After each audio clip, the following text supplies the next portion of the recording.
está, querida Mercy? Bienvenida. Muy agradecida, la verdad que emocionada de hablar de los temas que a nosotros nos apasionan, ¿no?, en el día a día. Me gustaría comenzar, como ya tenemos costumbre, preguntándole quién es Mercy Arancibia y cuál es su trayectoria profesional como psicóloga. Muy pocas veces tenemos la oportunidad de definirnos, ¿no? Bueno, soy una mamá, ¿no? Mujer, psicóloga clínica forense, esa es mi formación. Tengo experiencia, he trabajado en instituciones públicas como también privadas, y actualmente ejerzo en diferentes clínicas, ¿no?, y seguros de salud, y a nivel también privado. Perfecto. ¿Cuáles son los factores comunes que contribuyen a la violencia doméstica, más específico en la mujer? Estos factores tienen que ver con los factores sociales, ¿no? Factores económicos, factores individuales o personales, ¿no?, de la convivencia que se genera dentro del hogar. ¿Qué impacto tiene la violencia doméstica en la salud mental de las víctimas? Tiene un impacto muy fuerte, ¿no?, muy profundo, porque la violencia genera un daño en la víctima integral, ¿no? O sea, se ve dañado su autoestima, la autoimagen de sí misma, se ve dañada su salud mental. Ahí vemos nosotros muchos de los trastornos muy presentes, el tema de la ansiedad, la depresión, el estrés postraumático, y esto tiene que ver mucho con la exposición que ha habido durante la convivencia, ¿no?, de la pareja o con la pareja agresora. Entonces, el impacto va mermando lo que es la autoimagen de la mujer, y genera una dependencia emocional, económica, temor, ¿no?, a poder reconocer la situación. Ese es algo bien complejo, el miedo que genera en la víctima, ¿no?, el control social que hace, va aislando a la víctima de todo su entorno, precisamente para tener el control y ejercer violencia. ¿Y qué efectos psicológicos traen a largo y corto plazo? A corto plazo, nosotros en la clínica, desde el ejercicio diario, lo vemos mucha ansiedad, ¿no? Este es un común denominador en la mayoría de las víctimas, que es bastante ansiedad, procesos depresivos, el temor y la dependencia que tiene con el agresor, la vergüenza que siente de poder contar a alguien lo que está pasando a su entorno, porque también genera culpa, ¿no? Eso es un factor bastante común y que a corto plazo lo vemos. Esas son las secuelas primarias, digamos, que nosotros podemos ver en las víctimas. A largo plazo, esto genera trastorno depresivo severo, ¿no?, ansiedad generalizada, severa. Ahí estamos el desarrollo del estrés postraumático. Hay una desvalorización de la imagen como tal, y obviamente se internaliza un sentimiento de desvalorización de la mujer hacia sí misma. Hay un síndrome de despersonalización. Este síndrome es interesante porque la mujer, con el pasar del tiempo, mientras más esté en violencia, ella va mermando la capacidad que tiene de verse a sí misma como una persona valiosa, una persona importante, una persona con recursos, ¿no?, para defenderse, y eso merma cada vez, y entonces eso es susceptible a también desarrollar a largo plazo otros trastornos relacionados con la alimentación, la bulimia y la anorexia, que es una de las formas de querer tener control un poquito de la situación, lastimándose a sí mismo, ¿no? También vemos comportamientos Así como introvertidos, podemos ver comportamientos agresivos con sus hijos, ¿no? Con sus pares, el aislamiento que hace de sí misma, aislamiento social, deja de frecuentar los lugares que frecuentaba, deja de disfrutar aquellas cosas que antes sí las hacía, ¿no? Se descuida de su persona, eso es algo que lo vemos a largo plazo y ya genera ahí, son conductas y consecuencias, signos de un trastorno depresivo bastante severo. Puede llegar a desarrollar incluso adicciones, ¿no? Adicciones al alcohol, a las drogas y que obviamente trastornos de personalidad posterior, ¿no? Sí, que son mucho más profundos, ¿no? ¿Qué papel juega la terapia en un proceso de recuperación? La terapia como tal tiene un rol reparador, es muy muy importante. Yo creo que es uno de los pilares fundamentales para que la mujer que ha sido víctima de violencia pueda reparar gradualmente y de manera interna todas esas estructuras dañadas. A partir de la terapia pueda entender, comprender que ella puede ser o ha sido víctima de violencia, porque eso es algo que no todas las víctimas están preparadas para asimilar. Y aceptarlo. Y aceptar, ¿no? Que estoy viviendo yo en violencia, o sea, me pasó a mí, porque uno a veces dice, no, es que mi esposo controlador o mi pareja es un poquito celosa, pero no estoy sufriendo violencia. Entonces, pero muy en el fondo, que también es algo interesante que yo veo mucho en la clínica, es que hay algo, ¿no? Dentro de uno mismo o de la víctima que la hace pensar por una fracción que algo no está bien en la relación, que no es normal la conducta que tiene su agresor, por ejemplo. Entonces, la terapia viene a trabajar, 1, la aceptación, 2, el miedo que tiene la víctima, no solo al daño de sí misma. Si tú te pones a pensar, la mayoría de las mujeres que no denuncian es precisamente por un factor. Primero es el miedo. El miedo lo paraliza. Tienen miedo al agresor, pero tienen miedo por sí misma, por su integridad y mucho más por la integridad de los hijos cuando hay hijos, ¿no? Aparte de, obviamente, las represalias que pueda tener esta persona porque ella conoce los alcances de la violencia, digamos, hacia sí misma. Otro factor es el empoderar, ¿no? Y fortalecer todo lo que son los aspectos resilientes. La terapia viene a trabajar con las fortalezas que aún permanecen, pero muy dormidas, ¿no? Muy dañadas, porque hay una imagen de víctima, de menosprecio, menoscabo, que yo no es un sentimiento de desesperanza tan fuerte que no ven otra salida, ¿no? Incluso en terapia se sienten tan culpables de haber denunciado.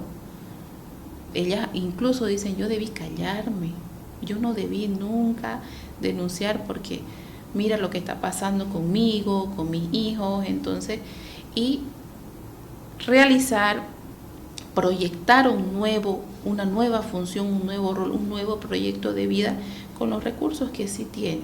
Empoderar el aspecto resiliente, fortalecer esos autoconceptos que tiene de sí misma desde una visión diferente, ¿no? Porque la terapia hace que del dolor uno fortalezca muchas de las cosas. Entonces, ya no va a ser la mujer que vivió en violencia, se va a transformar. El acceso a la terapia también es muy importante, ¿no? Que se pueda brindar estos espacios. Y hace que suba su autoestima también, ¿no? Exacto. La autovalía, ¿no? Más allá de la autoestima es la autovalía, el valor que tiene solo por el hecho de ser mujer y ser persona, ser humano. Y eso es algo que a veces en terapia se lo ve mucho, que ellas justifican, ¿no? Muchas de las situaciones del agresor, se culpabilizan. Entonces, y la terapia generalmente, hay terapias que son bastante efectiva, que es la terapia cognitiva conductual, la terapia racional emotiva, que permite la liberación de estas emociones negativas. Se les enseña estrategias de manejo de la ansiedad, la depresión, ¿no? Fortalecimiento de toda esta autoimagen que tiene de sí misma ya desde una visión mucho más renovada, ¿no? Resiliente, porque eso es un concepto bastante importante, que es el fortalecimiento de traspasar el dolor para convertirse en algo mejor, ¿no? Una versión mejorada de sí misma. Y la técnica también de la terapia del MDR, que viene ya a trabajar con trauma, ¿no? Que tenemos nosotros aquí también en Santa Cruz, personas que son formadas en esa técnica. Ahí ya se tiene que visitar más a un psiquiatra, supongo, ¿no? Cuando estamos hablando de trastorno depresivo severo o agudo, ¿no? Cuando estamos hablando ya de una ansiedad que no puede manejarse a nivel conductual o terapéutica, el psicólogo solicita el apoyo del psiquiatra, ¿no? Cuando hay ideación suicida, no olvidemos que también eso es un factor muy común en la violencia, es la ideación suicida, es este sentimiento de desesperanza absoluta, que no ven otro camino que no sea más que el terminar con su vida. ¿Qué afecta más en una víctima? ¿La violencia física, psicológica o la sexual? Es una triada.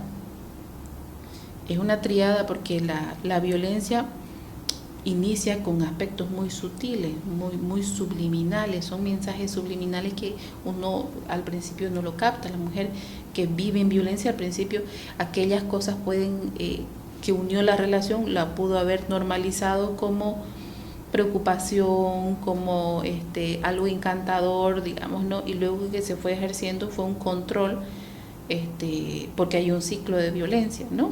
Hay un ciclo de violencia que me dice a mí que hay una acumulación de tensión en la pareja, estallido de esa tensión que genera la violencia psicológica, la sexual, y la física, y luego hay nuevamente la luna de miel. Es un círculo, ¿no?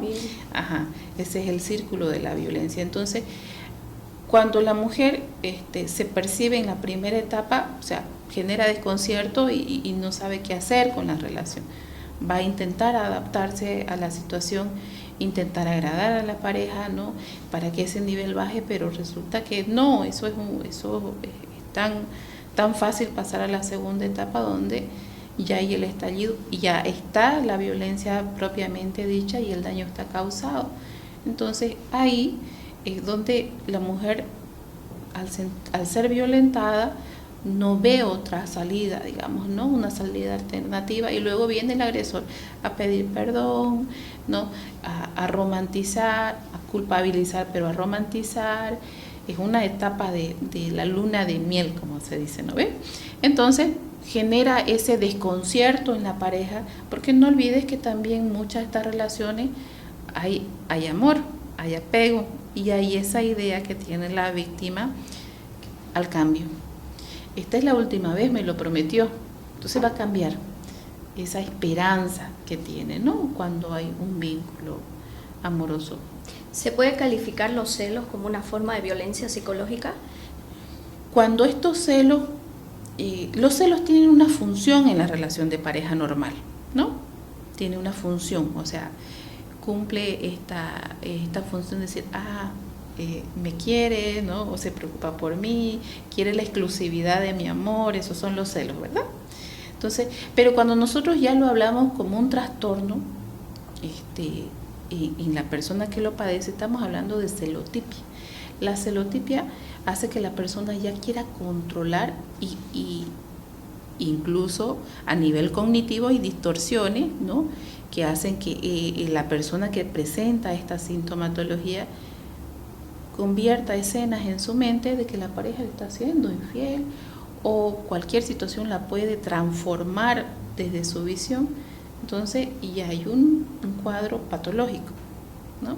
Y hay un control en base a la inseguridad constante, porque los celos tienen que ver mucho con inseguridades, ¿no? Pero esta inseguridad que se acrecienta y que le causa angustia y por tanto ejerce presión en la pareja, ¿no?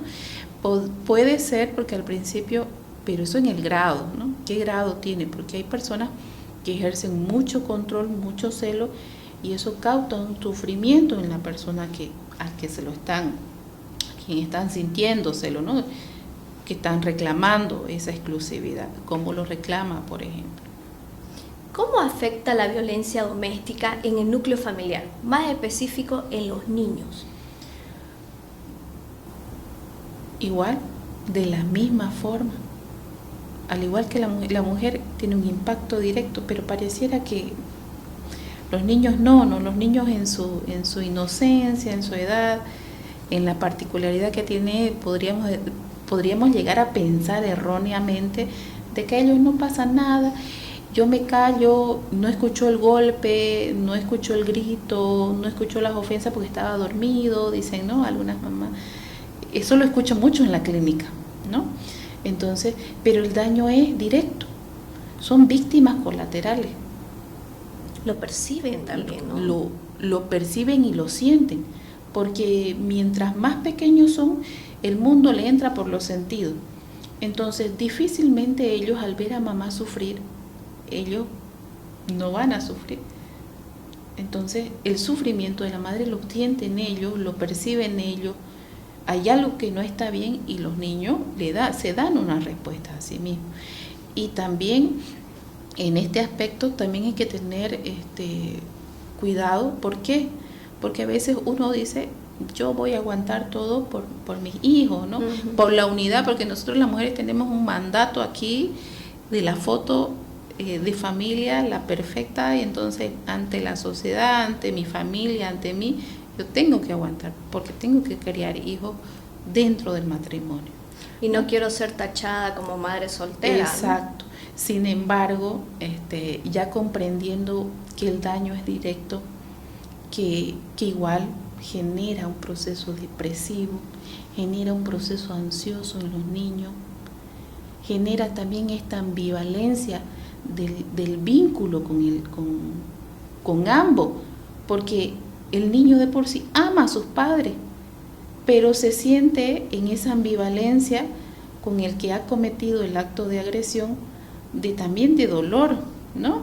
Y hasta puede llegar a culpabilizarse o a responsabilizarse de que los padres sean felices, los padres estén unidos, y ahí nosotros hablamos ya de un síndrome de parentalización, es decir, que el hijo asume el rol de uno de los padres.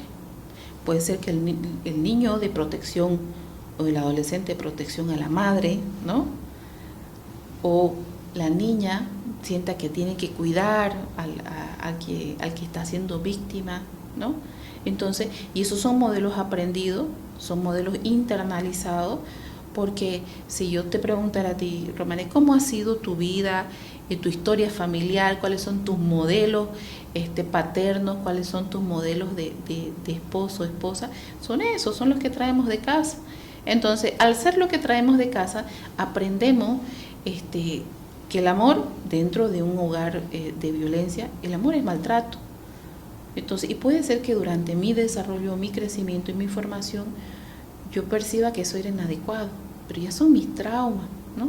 Ya me generó un trauma que yo voy a traspasar cuando no es consciente de que eso me ha generado un impacto negativo.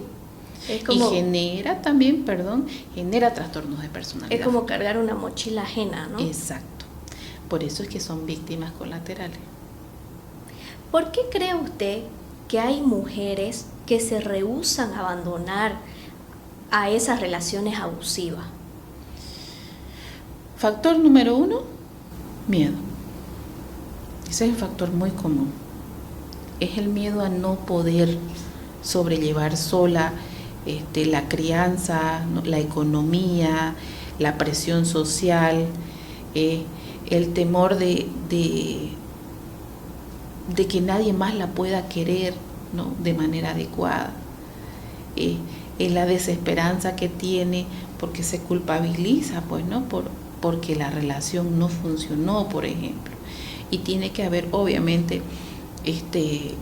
estas características, el temor, la dependencia económica, emocional, tiene que ver mucho con el aislamiento social que le ha hecho o que le ha ocasionado el agresor en los años que ha vivido violencia.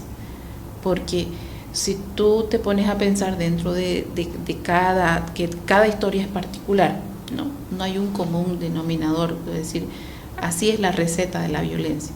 No, porque pueden haber violencias que son muy sutiles y que no son físicas, que es la violencia psicológica. Y eso es algo bastante complejo de poder evaluar. ¿Cómo veo yo el impacto de la violencia? Tiene que ver alteración emocional, ¿no? Tiene que ver mucho con la autoestima y con este sentido de desprotección que tiene de sí mismo, es el temor. Por eso es que nosotros vemos que hay mujeres que incluso dicen desde la clínica, yo lo escucho bastante, no fue tanto, ¿no? Me hizo esto, pero no llegó a esto. Entonces, o fue culpa mía. Yo lo provoqué, ¿no? O sea, yo sé que no lo tengo que cuestionar cuando llegue en estado de ebriedad.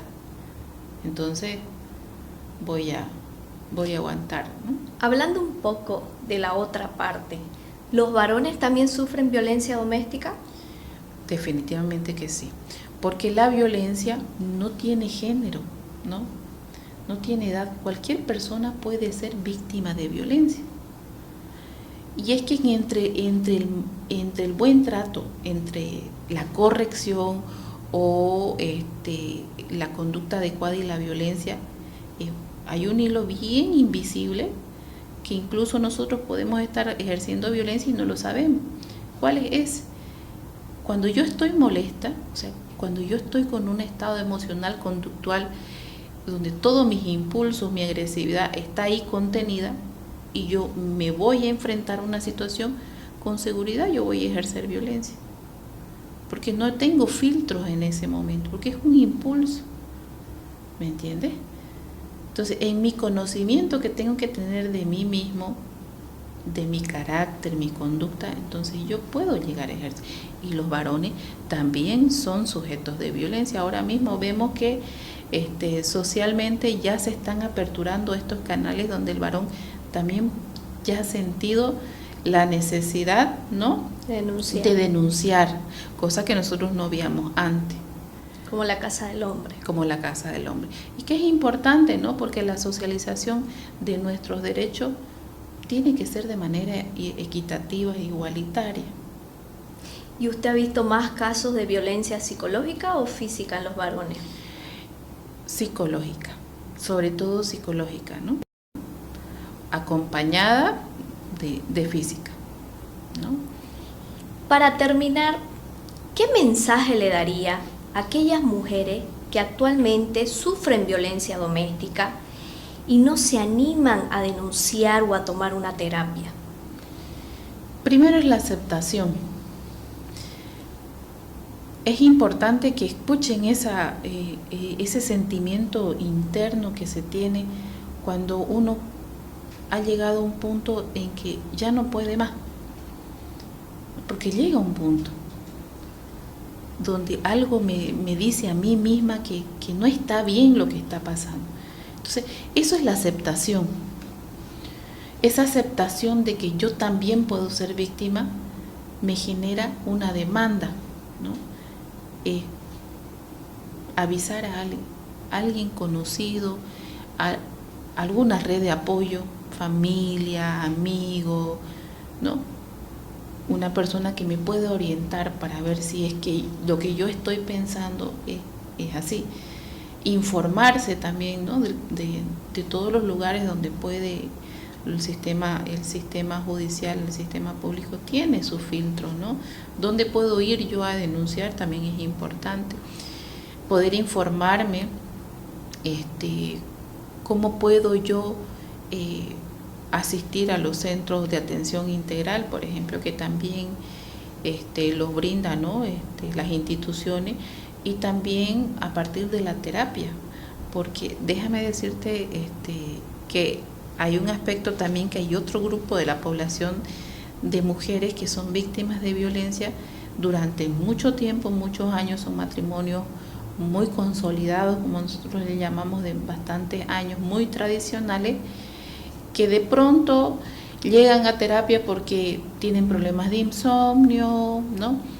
Tienen problemas de depresivo, ansioso, y por tanto ya están somatizando, ¿no? Hay una somatización porque dentro de, me preguntabas anteriormente que se me fue, ¿cuáles son las consecuencias a largo plazo? Enfermedades autoinmunes. Eso también tiene que ver con las consecuencias a largo plazo, porque el cuerpo va integrando y asimilando el dolor, y ese dolor por algún lado sale, ¿no? Y esas son las enfermedades psicosomáticas, por ejemplo. Muchas gracias, querida Mercy, por estar acá con nosotros y darnos este tiempo. Gracias. Agradecida por la invitación.